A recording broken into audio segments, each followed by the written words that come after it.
আসসালামু আলাইকুম রহমতুল্লাহি ওয়া বারাকাতুহু। আমার ভিডিওগুলো দেখতে থাকুন, দেখতে দেখতে ভালো লাগে, ভালোবাসা হয়ে যাবে ইনশাআল্লাহ। দর্শকবৃন্দ, আপনারা জানেন যে গতকালকে গোপালগঞ্জ দিনভর দফায় দফায় হামলা ও সংঘর্ষ চলছিল।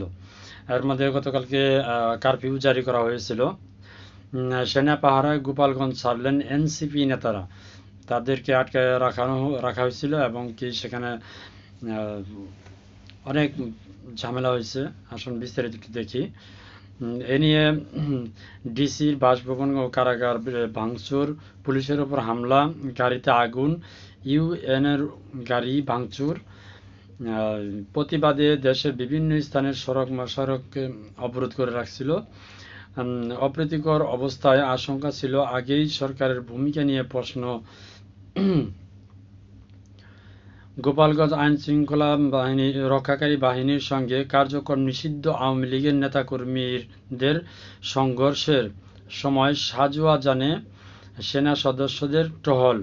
গোপালগঞ্জ 6 জুলাই, মানে গতকালকের খবর আর কি। গোপালগঞ্জ জাতীয় নাগরিক পার্টির এনসিপি জুলাই পদযাত্রা ঘিরে দিনভর দফায় দফায় হামলা, ভাঙচুর, অগ্নিসংযোগ ও ককটেল বিস্ফোরণের ঘটনা ঘটেছে। গতকাল বুধবার আওয়ামী লীগ ও নিষিদ্ধ ছাত্রলীগ নেতা কর্মীরা এই হামলা চালিয়েছেন। হামলাকারীদের সঙ্গে আইনশৃঙ্খলা রক্ষাকারী বাহিনীর সংঘর্ষে 4 জন নিহত এ পর্যন্ত। অন্তত 9 জন গুলিবিদ্ধ সহ অর্ধশতাধিক ব্যক্তি আহত হন। 1 জুলাই থেকে সারা দেশে মাসব্যাপী জুলাই পদযাত্রা কর্মসূচির অংশ হিসাবে গতকাল গোপালগঞ্জে মার্চ টু গোপালগঞ্জ ঘোষণা করেছিলেন এনসিপি নেতারা। এই কর্মসূচি ঘিরে সকাল 9টার পর থেকে বিকেল পর্যন্ত 4 দফায় হামলা চালানো হয়। কার্যক্রম নিষিদ্ধ হওয়া আওয়ামী লীগ ও নিষিদ্ধ ঘোষিত ছাত্রলীগের নেতাকর্মীরা সদর উপজেলার কংসুরের পুলিশ সদস্য ও তাদের গাড়ি, সদর উপজেলার নির্বাহী কর্মকর্তা ইউএনও, শহরের পৌর পার্কের এনসিপি সমাবেশস্থলে, জেলা প্রশাসকের বাসভবন, জেলা কারাগার চত্বর সহ পার্শ্ববর্তী বিভিন্ন স্থানে হামলার ঘটনা ঘটে। এ সময় বিভিন্ন স্থাপনা ও যানবাহনে অগ্নিসংযোগ ও ভাঙচুর করা হয়। এই খবরগুলো তো আপনারা দেখছেনই।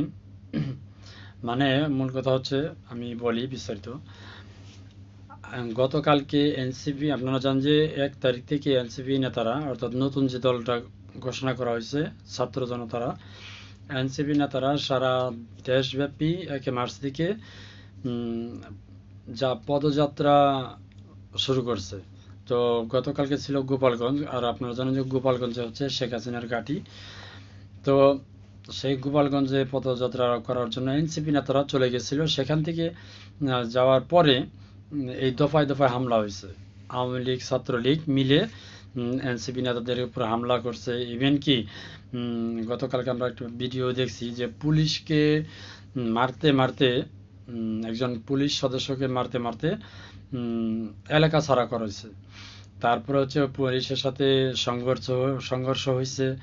তারপরে হচ্ছে আপনার সেনাবাহিনীর সাথে গোলাগুলি হয়েছে।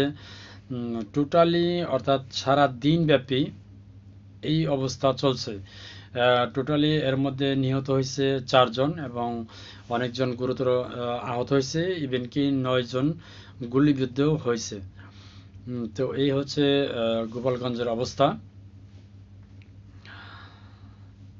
মানে আসলে কি বলবো, আওয়ামী লীগ বলেন, ছাত্রলীগ বলেন, এখনই সময় নয়, এখনই সময় হয় নাই যে আপনারা এখানে আসবেন, হামলা করবেন, আর মানে এই যে আপনাদের পতন হয়েছে সেই পতনটাকে আপনারা উঠিয়ে ফেলবেন, মানে আবার রিপিট আপনারা ক্ষমতায় আসবেন, সেই দিনের কথা ভুলে যাওয়াই ভালো। আর দেখুন, এমন একটা সময় আসবে যখন, এখন বিএনপি যা শুরু করছে, চাঁদাবাজি, লুটপাট, তো এগুলো করতে করতে যখন মানুষ বিরক্ত হয়ে যাবে, তখন আপনারা যদি আওয়ামী লীগ যদি আন্দোলন করে তাহলে সম্ভব। কিন্তু এখন এই মুহূর্তে কোনোভাবেই আওয়ামী লীগকে ফিরে আসা কোনোভাবেই সম্ভব না। এখন যারা করছেন, এই যে আপনারা মানে জেলে যাবেন, আপনাদেরকে ধরা হবে, জেলে নেওয়া হবে, মিনিমাম ধরে রাখেন 10 বছর থাকতে হবে। কি দরকার আছে ভাই?